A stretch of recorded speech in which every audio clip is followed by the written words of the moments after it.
Okay mga Lods, so magkaroon po tayo ng another political audit. Kay Chris Ulo naman, siguro naman masasabi ko na, Chris Ulo, magkaibigan ba tayo? Kasi sa tingin ko naman, kaibigan na kita eh. Pakinggan natin siya. Bihan ng tanga nang hindi naman vlogger. Yan ito. Mga BBM vlogger. Napakasakit pala sa amin. Na kapag ang binastos si Pangulong Bongbong Marcos, sinabihan ng tanga nang hindi naman vlogger, ay hindi naman basta vlogger, hindi DDS vlogger. Isipin mo, napaka-professional mong tao. Journalist ka, gagamit ka ng word na tanga. Sa bagay, may point siya doon. Kasi nga, pag DDS yan, expected. Pag DDS yung bumanat ng ganyan, alam na, di ba? Pero kapag journalist kasi si Christian Esguerra naman talaga, mga Lods, malaki respeto ko dyan. In the sense na, grabe talaga yung body of work niya doon sa Facts First. Napakaganda ng Facts First na platform.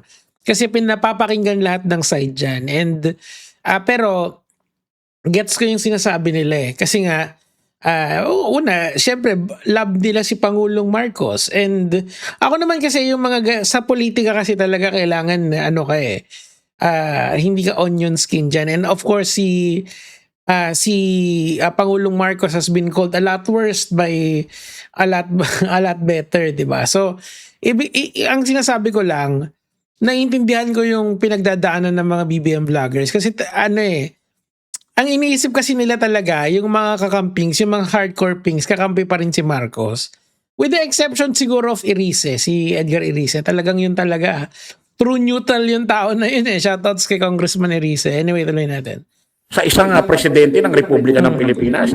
Kaya nga nananawagan ako sa inyo, KBP, kapisana ng mga broadcaster ng mga ng Pilipinas.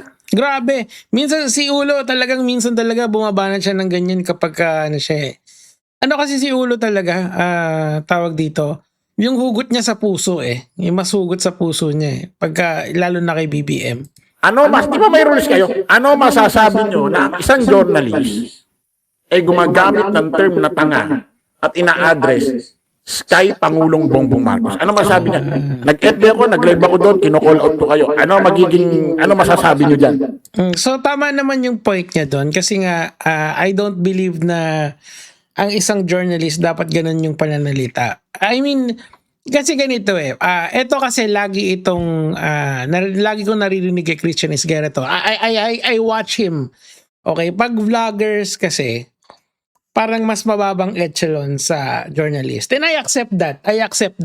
Ina-accept ko na talagang pagdating sa pagre-report, pagdating sa interview, pagdating sa lahat, anything to do with reporting na ganito, talagang lamang na lamang, kahit sa commentary, talagang lamang na lamang doon ang mga journalist. Kasi trained sila eh. Kaming mga vloggers naman kasi kami.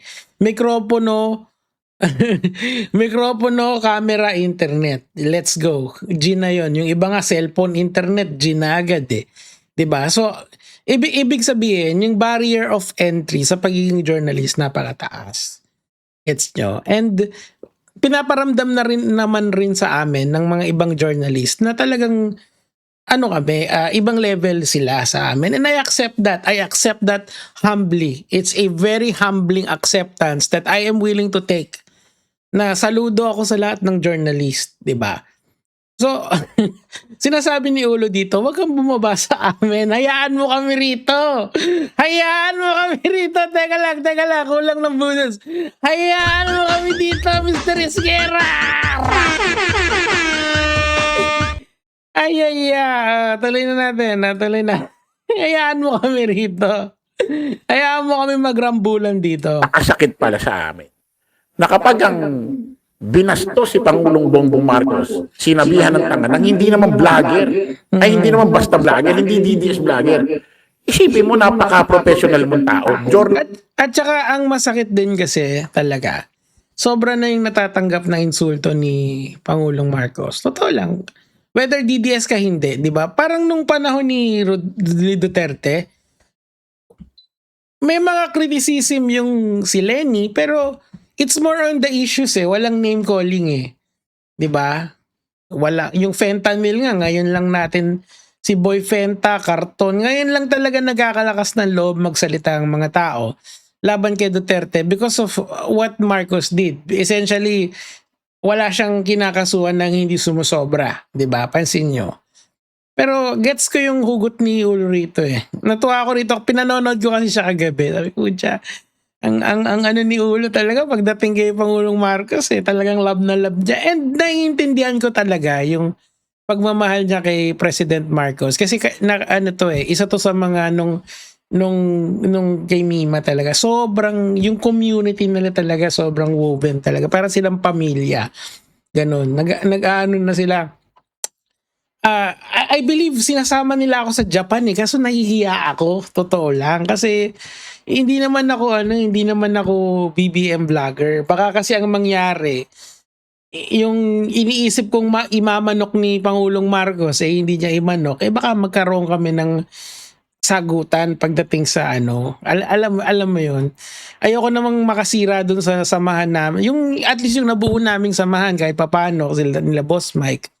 Yung yung samahan ba ng BBM vloggers at saka ng Nico David na masira because of politics. Ayoko yun. Sawa na ako doon, promise. Galing na ako doon sa mga vloggers na yung mga sikat na vloggers kasi nasa influencer side din ako eh kasi nga may hindi lang naman ako kilala sa politika, meron din akong social media side. So alam mo yun, kaya kunyari lang nakipag-post ako sa isang vlogger, sobrang minsan pumuputok talaga yon, di ba?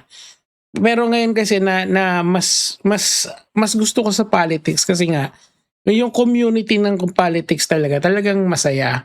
Mas at home ka ganyan. Katulad niyan, kita nyo, ang daling gumawa ng content.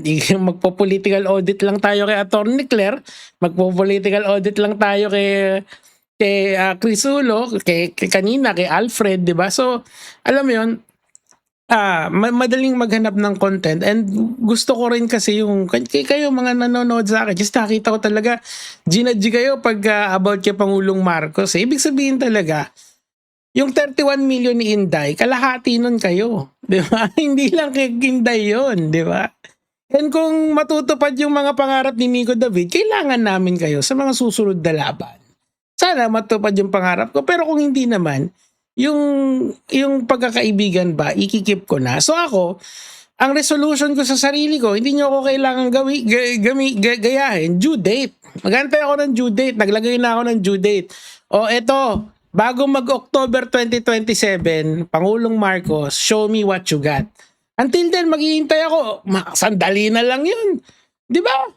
2026 na ngayon, August, 'di ba? Ano na 'yun, parang 14 months na lang 'yun, 'di ba? Kasi pagdating ng October 2027, ayan na, ano na 'yan, file na ng COC yan, of candidacy yan, tapos wala na. Direkta na yan sa 2028. So, yung mga kagaya ni Chris Ulo na nasa last leg na tayo ng presidency ni Pangulong Marcos, sobrang sila talaga. Sobrang protected na nila si Pangulong Marcos. And coming from Christian Isquera, na identified as number 1, dilawan or pink or yellow. Kasi kasama niya lagi si Ronald Llamas, kaibigan sila. So yung liberal, yung stand ni Chris na, tropa-tropa tayo dito, isihan nyo lang, i-criticize nyo lang, sinabi niya yan. Okay lang naman i-criticize, huwag nyo lang i-ad hominem, di ba? Kasi I don't think naman na ganon yung nangyari. In fairness kay Pangulo naman talaga, pagdating sa flood control, siya nagsimula niyan. Tanda, ulit-ulitin ko to, yung sinaskwento ko rito sa Antipolo. Taga-Antipolo ko mga lods sa Marcos Highway. Ang tagal ko na dito, 2 dekada na ako rito. Pero every year bumabaha. Tapos ma-realize mo, after ilang years, oo nga ibig sabihin may budget dito, di nagagamit ng tama. Saan napupunta yun? Hindi ba dapat habang tumatagal gumaganda yung pasilidades mo? Kasi mas lumalaki yung ekonomiya mo eh. Bakit parang paurong, di ba? Or urong sulong yung pag-angat doon. Si Pangulong Marcos lang, yung isa yan sa magiging legacy niya. Lalong-lalo na bago dumating yung due date, malalaking isda na yung nahuli, di very good, very very good. Palakpakan tayo hanggang bukas. So yun, yung mga brutal na ad hominems iwag muna siguro sa ngayon at the very least, 'di ba? Bakit? Kasi nga po bugbog na bugbog na yung administrasyon na 'to sa panggugulpi ng mga DDS. Ako hindi naman ako Marcos talaga, hindi talaga, alam niyo 'yan. Anti-Marcos nga ako no'n, may shirt ako no'n, eh. Kaso na-realize ko kasi dito sa politics, politics is always addition. Meaning to say, kung galit ka dun sa isang tao pero may common interest naman kayo para sa ikabubuti sa tingin nyo ng bayan, ayusin nyo na. Mag-ayos muna kayo kahit dito lang sa sitwasyon na to. Hindi nyo kailangan maging magkabate, 'di ba? Ako katulad dito example ko na yung sarili ko. Alam nung team ni Escudero, ni Senate President, ni Presiding Officer, Chis Escudero, yung mga criticism ko sa kanya, yung pagmumura ko, alam nila lahat yun. Pero kinuha pa rin nila ako. Bakit? Kasi nga, kinuha nila ako na mag-interview nung kay Chis noon kasi kailangan nila ng kakamping vlogger na available during that time. Mahirap kasing dumikit noon kay Chis sa dami ng ng tawag dito, ng sitwasyon niya noon. Pero linakasan ko yung loob ko. Bakit? Kasi wala, gusto ko rin marinig yung niya, okay lang naman daw, di good. And he is a nice guy. Pag mo, parang kaya talagang minsan naisip ko parang medyo sumobra yata ako dun. Kasi, ang bait miski alam niya hindi ako pinagulpi dun sa mga gwardya Pero it is what it is, sabi nga nila. And, having said that, sana lang yung mga kasamahan kong kakamping, let's take it easy. At least lagyan natin ng due date. Nag-aantay na tayo since 2025 What's another 14 months, 'di ba? Yun lang naman po, gagawin mga lods. Salamat, Chris Ulo.